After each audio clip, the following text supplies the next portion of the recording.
Mengutip pemberitaan koran Tempo berjudul Manuver Firly Menjegal Anies. Ada upaya menjegal Anies Baswedan untuk dapat maju dalam pemilihan presiden atau Pilpres 2024. Jutaan rakyat sedang memantau KPK karena ada invisible power atau kekuatan yang tidak kelihatan. Invisible hand yang ingin menjegal Anies menuju Pilpres 2024, kata Beni, politikus Partai Demokrat, pada 16 September 2022. Jika isu itu benar, KPK bisa dikatakan sudah menjadi alat politik. Hal ini akan menjadi masalah dalam demokrasi Indonesia serta dapat membuat kepercayaan publik pada Komisi Anti Rasuah tersebut mati.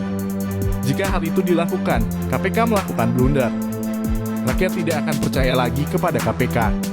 Tentu hal itu berbahaya pula bagi kenyamanan pesta demokrasi 2024.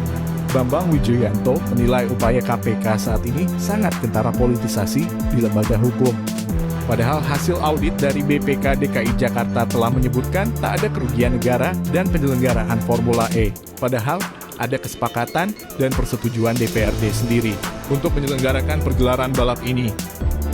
Tetapi berbeda dengan KPK, Satuan Tugas Tim Penyelidik Formula E pada Komisi Pemberantasan Korupsi kembali melakukan gelar perkara Formula E. Rabu, 28 September 2022, rapat itu dipimpin Ketua KPK Firly Bahuri. 3 wakil Ketua KPK ikut hadir, yaitu Alexander Marwata, Nurul Gufron, dan Nawawi Pomolango, serta Deputi Penindakan Karyoto. 3 penegak hukum yang mengetahui gelar perkara ini mengatakan Satuan Tugas Penyelidikan yang dipimpin Raden Arif itu membeberkan hasilnya kasus Formula E itu belum cukup bukti untuk dilanjutkan ke tahap penyidikan. Namun Firly berbeda pendapat dalam gelar perkara tersebut. Di gelar perkara itu, Pak Firly berkukuh agar kasus Formula E segera naik penyidikan.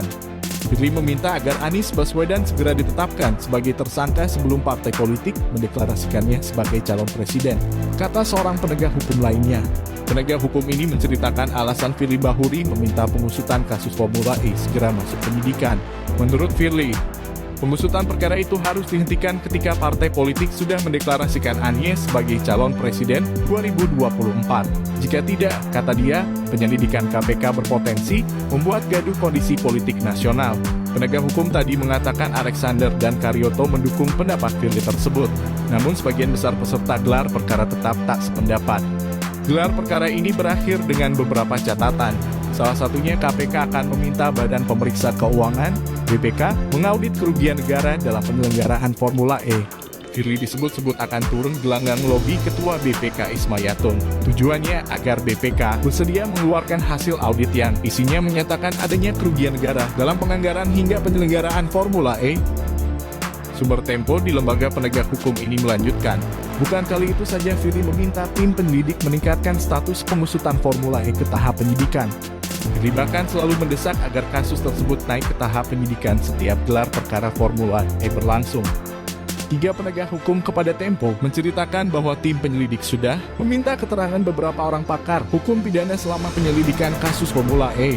Ahli pidana yang dimintai pendapat antara lain adalah Romli Atmasasmita. Kepada tim penyelidik, kata sumber Tempo, Romli menjelaskan bahwa Formula E hanya merupakan pelanggaran administratif. Namun tim penyelidik sempat membujuk guru besar Universitas Pajajaran ini agar bersedia menilai bahwa kasus Formula E sudah melanggar pidana dan berpotensi merugikan negara. Tapi Prof. Romli tak bersedia, kata penegak hukum ini. Ia melanjutkan beberapa ahli pidana yang juga dimintai pendapat memberikan penjelasan serupa dengan Romli. Selanjutnya, atas perintah Firly ataupun Karyoto, tim penyelidik mencari pakar hukum pidana yang bersedia menjelaskan kasus Formula E sebagai pelanggaran pidana.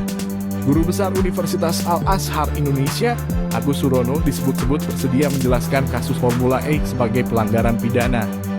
Baik Romli maupun Agus Surono belum menjawab permintaan konfirmasi Tempo hingga saat ini.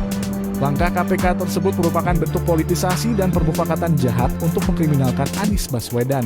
Indikasi kriminalisasi itu makin terasa karena Anies Baswedan menjadi kandidat kuat calon presiden 2024 dan sudah menyatakan siap menjadi calon presiden.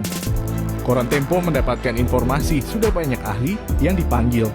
Mayoritas dari mereka melihat tidak ada mens rea, apalagi kerugian negara. Tapi pimpinan KPK tetap ngotot untuk mencari-cari alasan guna mendesakkan kehendak pribadinya.